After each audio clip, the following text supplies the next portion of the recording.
Hello there. The superbug C-Diff has returned to the hospital where more than 90 patients died from the bug. The chief executive of Maidstone Hospital resigned after the original outbreak.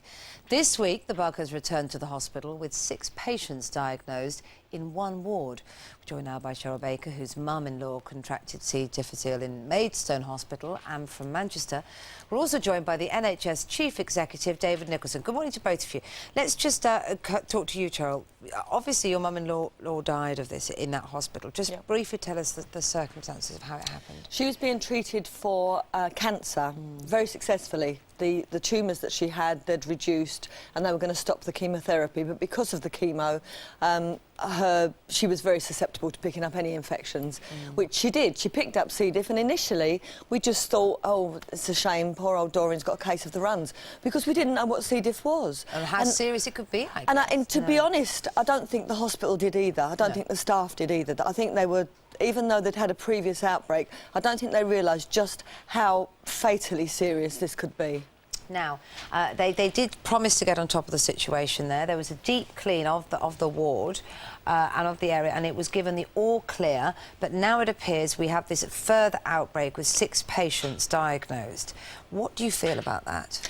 Well, funnily enough, I was at the hospital a few days ago because I was working on another programme to do with C-Diff, and I did ask, have there been any outbreaks? And she said, well, only 4 last week, and I was horrified. I was absolutely horrified. So obviously there's been another 2 since that, just a few days ago.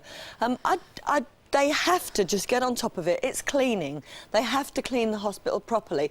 And one deep clean is not going to do it. This has to be a daily thing. And if they're deep cleaning and it's not getting rid of the C-Diff, they're using the wrong products. So they need to investigate and spend some money, invest some money rather than save it, and do the right thing for the patients. Never mind the budgets, never mind the goals. And you know, if they're given figures to come up with because they're a trust and they've got to account to the government, you know, think of the patients first. People are dying. Well, listen, don't go away, because you can put all of these points directly to David Nicholson, who I'm going to talk to now as well, NHS Chief Executive. Good to speak to you this morning. Thank you for speaking to us. What do you make of this latest C-Diff outbreak? What can you do to reassure patients everywhere that you are on top of this? I think dealing with a hospital infection is something that's affecting all hospitals right across the world, and we're obviously working very hard to do it. But can I make it absolutely clear that the #1 priority, both for me and people who work in the NHS, doctors, nurses and boards, is safer and cleaner hospitals, and we're working really hard to make that a reality. Now, when you say the #1 priority is that, what does that actually mean in real terms? Because we've heard that there's this massive underspend of money, and yet there are still problems, and people might think, oh, was your priority in actual fact saving money this year rather than spending it on the patients? It's simply not true that we're trying to save money this year. In fact, one of the good things about having a surplus in the NHS at the moment, it does enable us to start to deal with these issues. It was in your interest to save money. Did you just underspend by accident?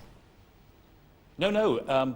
What we wanted to do was to create a surplus, because a surplus, for an organisation like ours, we turn over £100 billion, the NHS, and it seems absolutely sensible to us to have some kind of surplus in order to take things forward. I mean, the surplus itself enables us to deal with things that we don't know is necessarily going to happen, things that happen during the year, new drugs come on stream, new issues hit the NHS. That gives us the opportunity and flexibility to deal with it. It enables us to plan much better about the future of the NHS, and it enables us to give us headroom to make the real changes that we need to make.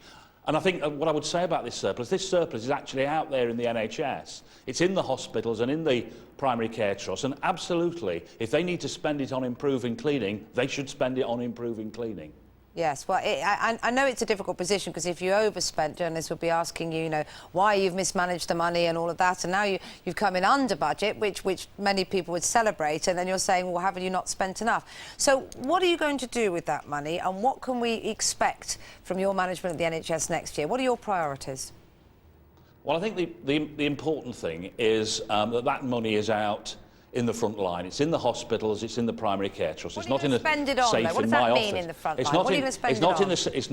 Absolutely, it's not in a safe in my office. And the thing for us is to make sure that the people who are actually delivering the care can set the priorities and spend the money in the way that they feel is most appropriate. Clearly, cleaning and safer hospital is going to be an important way of doing that, and that's why we announced another £50 million to be spent on enhancing and developing cleaning and safety in hospitals. That's why we announced the deep clean. That's why we announced the changes in the hygiene code to improve the cleanliness and safety of our hospitals. All of these things, I think, will add up to a significant step forward in the fight against infection. And I have to say that although there are some difficulties, and this is very tough, eradicating infection, we are making some progress. Last month, for the 24th month in a row, we've reduced the amount of the levels of MRSA in our hospitals, and there are some hopeful signs that C. diff is coming under control as well. So we are making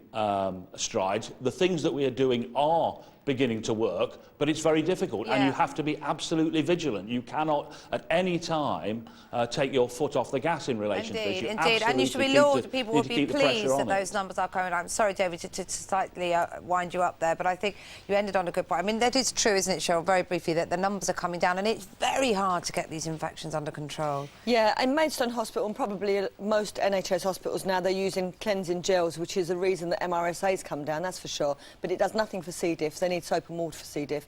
So we need to educate people, the nursing staff and the management.